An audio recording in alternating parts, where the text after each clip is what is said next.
Mesdames et messieurs, amis de la toile, chers frères et sœurs, de même Père Elohim, c'est toujours avec beaucoup de joie, immense plaisir de vous dire shalom, shalom, shalom en ces dimanches dominicales pour partager toujours dans le cadre de votre émission Yehoshua parle. Et oui, YP. Émission conçue d'après le texte, donc la lettre de l'apôtre Paul aux Éphésiens dans son chapitre 4 que je vais lire, comme vous le savez, la parole de Dieu. C'est toujours merveilleuse de la lire. Alors ici, dans son chapitre 4, il dit ceci, et lui-même a donné, donc je commence à partir du 11e verset, et lui-même a donné en effet des apôtres et les prophètes et les évangélistes et les bergers et docteurs pour l'équipement de saints, pour l'œuvre du service, pour la construction du corps du Mashiach, jusqu'à ce que nous soyons tous parvenus à l'unité de la foi et de la connaissance précise et correcte du Fils d'Élohim, à l'état d'homme parfait, à la mesure de la stature, de la plénitude du Mashiach. Oui, la connaissance précise et correcte. On continue dans 14, il dit ceci, « Afin que nous ne soyons plus des enfants ballottés par les vagues et emportés ça et là et à tout vent de doctrine par le jeu des dés des humains, par leur habileté dans l'art de l'également. Autrement dit, mon peuple est détruit par manque de connaissances, mais en professant la vérité dans l'amour, nous grandirons en toutes choses en lui qui est la tête, le Mashiach. C'est de lui que le corps ayant ses parties bien ajustées et liées ensemble par les moyens de chaque jointure de son assistance tire son accroissement selon l'efficacité qu'il distribue à chaque membre pour se construire lui-même dans l'amour. Voilà, voici donc ce que je dis et que j'atteste dans le Seigneur, c'est que vous ne marchez plus comme le reste des nations qui marchent dans la perversité de leurs pensées, ayant leurs pensées couvertes par les ténèbres et étrangers à la vie d'Élohim à cause de l'ignorance qui est en eux, à cause de l'endurcissement de leur cœur. Voilà, mes frères et sœurs, de même Père Elohim, là où nous tirons cette inspiration pour créer cette émission YP Yehoshua parle. Comme vous le savez, frères et sœurs, la fois passée, nous avons eu à aborder un sujet sur l'identité. Nous sommes toujours dans le cadre des fondamentaux de chrétiens, donc l'identité des chrétiens. Nous avons eu à trouver des réponses par rapport à qui nous sommes en tant que chrétiens, qui tu es en tant que chrétien, comment se comporter en connaissant ton identité. Eh bien, il y a eu des réponses dans la Bible. Dans Jean 1, 12 ou 13, nous voyons que cette identité vient déjà par cette nouvelle naissance, une naissance spirituelle qui n'est pas de la volonté d'un être humain charnel, ni de la volonté des papas, des mamans, mais de seule la volonté de Yehoshua. Donc nous sommes nés spirituellement et nous avons cette identité spirituelle et nous marchons avec l'esprit de Christ qui nous conduit. Et nous avons vu encore plus loin dans 1 Pierre 2,9, là où il a fait de nous, vous et moi, mes frères et sœurs, de même Père, il a fait de nous des sacrificateurs, de rois, de reines. Donc vous, ma sœur, qui me regardez en ce moment, sachez que vous êtes reine. Vous, mon frère, vous êtes roi, vous êtes sacrificateur. Et plus loin encore dans Apocalypse 1, 4, 6, nous voyons également dans 5, 8, 9, nous sommes des sacrificateurs, nous sommes des rois, nous sommes un peuple élu, il nous a choisis. C'est ça l'identité des chrétiens. Alors, si vous voulez avoir des détails par rapport à ça, moi je vous conseille d'aller sur notre site, donc la page YouTube Yehoshua parle. Cette émission est là, vous pouvez consulter, visionner, ainsi ça va vous aider aussi dans votre croissance spirituelle. Mais aujourd'hui, frères et sœurs, c'est dimanche, nous abordons un autre sujet. C'est un sujet encore très important qui fait partie des fondamentaux. C'est sur la grâce, le temps de la grâce. Le temps de la grâce. C'est quoi le temps de la grâce? Ça a commencé avec qui? Et comment devons-nous se comporter dans ce temps de la grâce? Avec moi, mes frères et sœurs, j'ai mon frère, une fois de plus, passionné de Yehoshua, amoureux d'Élohim, le frère Guilain. Bonjour. Bonjour mon frère. Voilà, merci en tout cas d'être là encore une fois de plus pour partager, parce que la parole de Dieu, ça ne se débat pas. C'est lui-même Yehoshua qui est la parole. Il est esprit et vie. Donc, on ne débat pas la parole de Dieu, on les partage. Nous allons partager sur le temps de la grâce.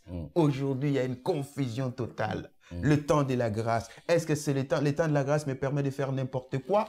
Est-ce que le temps de la grâce me permet d'invoquer le sang du Christ? Est-ce que le temps de la grâce, est-ce que nous allons voir à la lumière des Écritures comment nous devons se comporter face à ces temps de la grâce et c'est quoi exactement le temps de la grâce. Mais avant que vous répondiez, qu'on continue avec dans les Écritures, est-ce que vous avez un message à adresser aux différentes créatures d'Élohim qui nous entendent dans ce moment, qui nous regardent en ce moment-là, et aux hommes et des femmes, les créatures de Dieu et les enfants d'Élohim?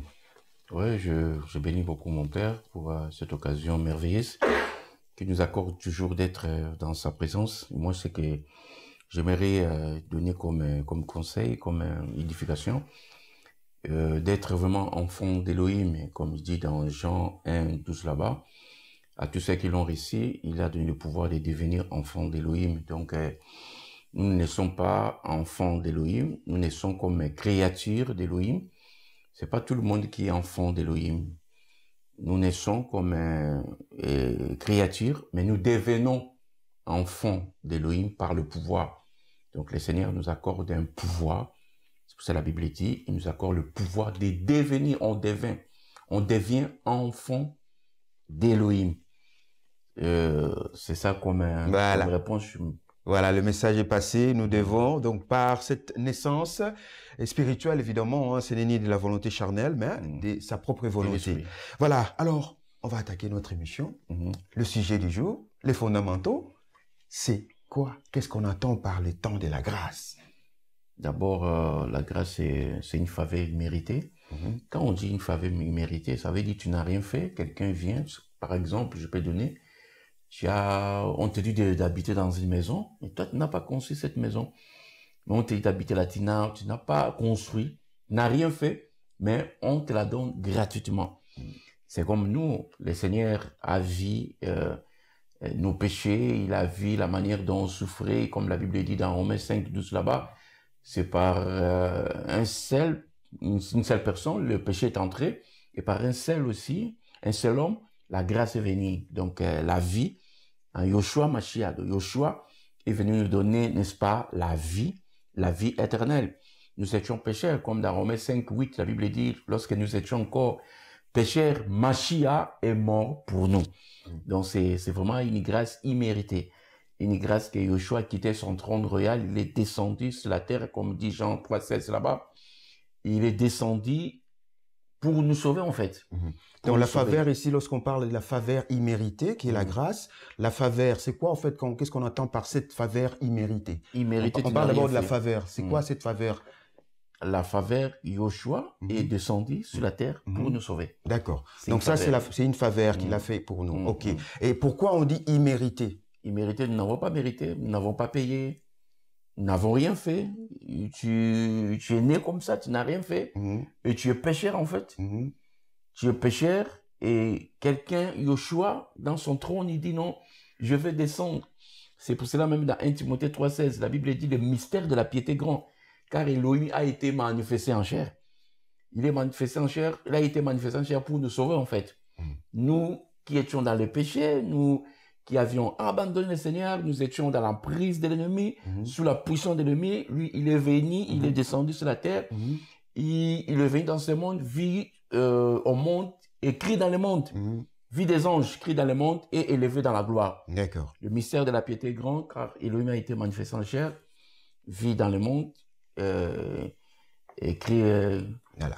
Donc la faveur imméritée, donc faveur, c'est Christ lui-même qui s'est fait par ses sacrifices sur la croix. Il nous a donné cette faveur-là qu'on n'a pas du tout mérité suite à ce que nous étions des pécheurs. Nous avons abandonné la voie du Christ. Nous étions complètement perdus et on ne méritait pas. On ne mérite même pas cette faveur-là. Voilà. Mais maintenant, cette grâce-là, temps de la grâce, a commencé quand et par qui? Je dirais, la grâce a commencé par Yoshua. La grâce était bien avant. Mais la personne qui est venue promulguer la grâce, c'était Yoshua en fait. Dans Jean 1, 17 là-bas, la Bible dit, la loi, la Torah est venue par Moïse, Moshe. On peut lire Oui. Jean 1, 17, c'est ça? Oui. On peut lire. La loi et la Torah est venue est donnée, pas venue, mais donnée par Moshe. Mais la grâce et la vérité sont venues par Yoshua. Jean 1, 17, je lis pour la gloire de notre Yehoshua HaMashiach, car la Torah a été donnée par les moyens de Moshe, la grâce et la vérité sont venues par les moyens de Yehoshua HaMashiach. Donc voilà, donc la grâce est venue par les moyens de Yehoshua HaMashiach. Et quand est-ce que ça a commencé cette grâce? La grâce a commencé par la mort et la résurrection de Yoshua. Parce que la grâce était déjà là. D'accord. Mais le temps de la grâce ici. Pour le temps de la grâce, le temps de la grâce. Pour que le temps de la grâce soit vraiment promulgué, c'est dans Jean 19, 30 là-bas, quand Yoshua a dit, tout est accompli. Voilà. Il a tout accompli. On va lire à la parole. Croix de Golgotha. Voilà. Donc, le commencement de ce temps de la grâce a commencé par Jean 19, 30. Il dit ceci, c'est lui au sujet duquel je disais, derrière moi vient un homme qui est passé devant moi parce qu'il était avant moi. Voilà. Jean 19, 30. Jean 19, 30. Non. Je suis à Jean 1. Désolé, mes frères et sœurs. On va prendre Jean 19, 30. Voilà. Tac. On va prendre ici. Voilà. Jean 19, 30. Voilà. Quand donc Yehoshua eut pris le vinaigre, il dit, c'est accompli. Et a baissé la tête et il rendit l'esprit. Donc on voit ici, c'est la mort en fait. Jean 19, 30, c'est par là que le temps de la grâce a commencé. Ok. Mais maintenant, comment nous devons se comporter face à ce temps de la grâce? Comment devons nous comporter? C'est pas en péchant. Parce que nous sommes au temps de la grâce, parce que beaucoup de gens disent non, nous sommes au temps de la grâce, là c'était le temps de Moïse. Oui, c'était le temps de Moïse. Moïse, c'est quand les gens péchaient, c'était œil pour œil, dent pour dent. C'était vraiment la punition. C'est pour cela Yoshua dans Jean 8 là-bas, quand on a voulu lapider cette femme, et lui, comme il n'était pas Moshe, il n'était pas Moïse, lui n'a pas lapidé. Il a dit simplement à cette femme, va, ne pêche pas. Mais la loi de Moïse est condamnée, comme on voit dans Romains 10, 4. La Bible dit, Yoshua est la fin de la loi, si on peut le prendre. La Bible dit dans Romains 10, là-bas, verset 4, la Bible dit, car Mashiach est la fin de la Torah pour la justice, c'est du tout croyant. Donc, Yoshua est, n'est-ce pas, la fin de la loi, la fin de la Torah. Lui, son problème, c'était nous sauver, en fait. C'est pas pour nous condamner. Mais ne pas dire que, comme Yoshua ne nous condamne pas, comme Yoshua ne nous punit pas, que nous devons vivre dans le péché. Loin de là. Dans Romains, si on peut prendre dans Romains 6 là-bas, la Bible dit, si on peut le prendre, la Bible dit dans Romains 6, à partir du premier verset, que dirons-nous donc? Demeurons-nous dans le péché afin que la grâce se multiplie? Non. On ne peut pas demeurer, n'est-ce pas, dans le péché pour que la grâce, pour que le péché se multiplie. La Bible dit quoi? La Bible dit que cela n'arrive jamais. Nous qui sommes morts au péché, comment vivons-nous encore en lui? En lui, là, c'est le péché. Ça ne veut pas dire comme nous sommes au temps de la grâce que nous allons, n'est-ce pas, vivre dans le péché, loin de là. La grâce est là, la grâce est Yoshua. La grâce nous laisse la liberté, tout ça, de pouvoir, n'est-ce pas, choisir les chemins par lesquels nous allons suivre. Comme Deutéronome 30, 19, la Bible dit, cherchons, le Seigneur a mis devant nous la vie et la mort. Il nous demande de chercher, de pouvoir de choisir en fait, de pouvoir choisir la vie ou la mort. Donc, au temps de la grâce, le Seigneur place devant nous la vie et la mort. C'est à nous de choisir. Voilà. Donc, si nous choisissons la mort, c'est nous. Si nous choisissons la vie, c'est nous. Ouais, avec Christ, c'est la liberté. Donc, la liberté, mais en Yeshua HaMashiach. Et par rapport toujours au comportement, comment nous devons se comporter en ces temps de la grâce, il y a Tite également.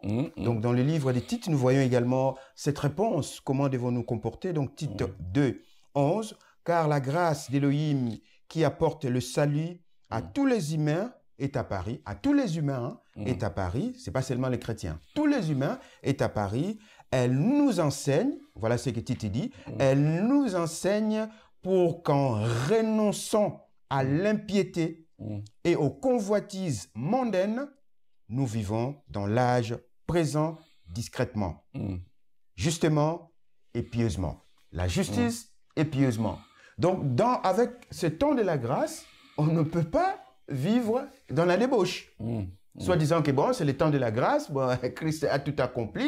Maintenant, bon, moi, je peux me permettre, bon, j'ai cette grâce-là, il méritait quelque part, je peux me permettre de faire n'importe quoi. Non, loin de là. Voilà, Titi ici, il corrige, il nous donne quelle attitude, quel comportement adopter. Et à ceux-là, frères bien-aimés, à ceux-là, par rapport à ce temps de la grâce, qui continuent jusqu'à présent à invoquer le sang du Christ, à invoquer ou à payer la dîme, qu'est-ce qu'on peut dire pour ce chrétien-là? Tous ces temps-là, c'était en fait la loi. Et de payer la dîme. Les gens allaient dans le temple là-bas pour faire le sacrifice, tout ça. Yoshua est notre sacrifice, les derniers sacrifices. Donc, le sang de Yoshua a été coulé une seule fois et c'est tout. Donc, le sang de Yoshua coule dans nos veines. Nous l'avons déjà. Nous l'avons déjà. Donc, nous ne pouvons plus invoquer le sang. Tu as quelque chose en toi, tu l'invoques encore. Ça ne se fait pas. Yoshua est en toi, le Saint-Esprit est en toi. La Bible dit dans Ephésiens 4:30 là-bas, n'attristez pas le Saint-Esprit qui est en vous. Donc, le Saint-Esprit est en nous. Est en nous déjà. Le ouais. sang est en nous. Le temps de la grâce, Yoshua, n'est-ce pas, a tout accompli, a tout fait. C'est à nous maintenant de prendre ou de laisser. C'est tellement magnifique que Yoshua accompli sur la croix, hein, ce temps de la grâce aujourd'hui qu'il nous accorde. Allez-y, frère. Donc, je peux ajouter, à cause des minutes là, je peux ajouter les derniers versets. Toujours Romains 6 là-bas, la Bible est, Romains 6 verset 15, la Bible est dit quoi donc pécherons-nous enfin que nous ne pécherons-nous parce que nous ne sommes plus sous la Torah, mais sous la grâce, que cela n'arrive jamais. Amen. Ici l'apôtre Paul dit, est-ce que nous allons continuer à pécher parce que nous sommes sous la loi? Sur la grâce, non, sur la grâce, pardon. Oui. Sur la grâce, non. Non. Oh non, nous sommes au temps de la grâce, nous pouvons continuer à pécher, à se masturber, à faire l'adultère, l'impudicité, le querelle, des disputes, des médisances. On voit comme le Seigneur est devenu comme notre grand-père. Chaque fois quand tu as des problèmes, tu pars lui demander pardon, il nous pardonne. Nous sommes au temps de la grâce, frère. Au temps de la grâce, il y a aussi des choses qui sont passées, notamment Ananias et Saphira. C'était au temps de la grâce. Il y a eu la mort parce qu'ils croyaient comme si Elohim a changé. Il ne pouvait pas frapper. Non, Elohim continue toujours à frapper. C'est à nous de prendre ou de laisser. Au temps de la grâce, le Seigneur nous laisse vraiment l'accès libre là de chercher la vérité, parce que lui-même, il est la vérité. Voilà. Tu n'as plus le temps d'aller encore chercher des personnes X, Y, Z, parce que tu as ça. Ce temps-là de la grâce, il te l'a donné par sa mort et la résurrection sur la croix. Tu l'as, ce temps de la grâce. Mais il faut en faire profit par rapport à Elohim, pas par rapport à toi-même, mais par rapport à lui. Comment se comporter par rapport à ses comportements? D'abord, la connaissance précise et correcte. Et c'est cette connaissance précise et correcte avec cette identité-là te permettra d'évoluer, de marcher sur les traces de Yoshua. Parce que sa parole est esprit et vie. Sa parole est esprit et vie. Mais tu l'as reçu, tu as cet esprit en toi. Amen. Donc tu dois avoir également cette vie de Yoshua en toi, mes frères et sœurs. La parole de Yoshua est esprit et vie. Donc si tu as cet esprit, le fait de l'accepter dans Jean comme Seigneur et Sauveur, tu es maintenant devenu son enfant, tu es né de cette nouvelle naissance, pas de la nouvelle naissance spirituelle, non charnelle, mais tu as maintenant cet esprit, et cet esprit-là doit, en tout cas, te conduire avec la vie de Yoshua. Un petit dernier mot. Que Yoshua soit béni, Yoshua nous garde, Yoshua nous continue, le Seigneur nous aime, le Seigneur continue toujours à nous garder, le Seigneur veut que nous soyons dans l'abondance, le Seigneur veut que nous soyons sauvés, comme il nous a sauvés. Accrochons-nous au trône de la grâce. Gardez cette grâce-là jalousement. Parce que la grâce, c'est Yoshua Mashiach. Nous n'avons rien fait. Nous avons mérité parce que Yoshua nous a aimés le premier. Quel amour. Quel amour. Il nous a aimés le premier avant que nous soyons nés. Il avait déjà un plan merveilleux pour nous. C'est pour cela, nous, ce que nous allons faire, le rendre simplement gloire. Amen. Les remercier de tout ce qu'il a fait. Et il continue toujours à faire dans notre vie. Amen. Que Yeshua soit béni. Donc, nous vivons au temps de la grâce. Ne continuons pas à pécher parce que nous sommes au temps de la grâce. Vivons notre vie du Seigneur. La vie du Seigneur, c'est d'abandonner le péché, c'est d'abandonner le monde, d'abandonner tout ce que nous voyons dans ce monde. Parce que Yeshua dit dans Jean 17, vous êtes dans le monde, mais vous n'êtes pas de ce monde. Donc, nous sommes dans ce monde, mais les choses de ce monde, nous ne pouvons plus le faire parce que nous sommes au temps de la grâce. Voilà. On ne doit plus pratiquer le péché. Nous sommes des pécheurs, oui, mais on ne pratique pas le péché. Tu tombes, tu te relèves, tu prends la décision d'abandonner le mal et de continuer avec Christ la vie de sanctification. Nous arrivons à la fin de notre partage de ce dimanche sur le temps de la grâce. Comme vous l'avez bien si compris, si vous avez des questions et des suggestions, l'adresse mail est là. Vous pouvez envoyer vos questions et suggestions à travers ce courriel électronique. Donc, quant à nous, on vous dit merci, que Dieu soit loué. On se retrouve prochainement à un gros sujet, toujours dans les fondamentaux, la colère de Yahushua. Ça existe, hein? Amen. Ouais, la colère de Yahushua existe. La colère de Yahushua. Ça, on n'en parle pas. Et Saphira. Ça, on n'en parle pas beaucoup dans les églises, dans les bâtiments. On n'enseigne pas, mais il y a la colère de Yahushua qui existe. Donc, on va parler de ça également prochainement. Portez-vous bien, mes frères et sœurs. Prenez bien soin de vous. Surtout, méditez la parole. Pratiquez la parole. Vous êtes peuple élu. Vous êtes sacrificateur. Vous êtes roi. Ne courez pas derrière les humains, mais courez derrière Yahushua HaMashiach, que vous avez son esprit et sa vie. Et pour maintenir la vie spirituelle, c'est la prière et la méditation de la parole. Amen.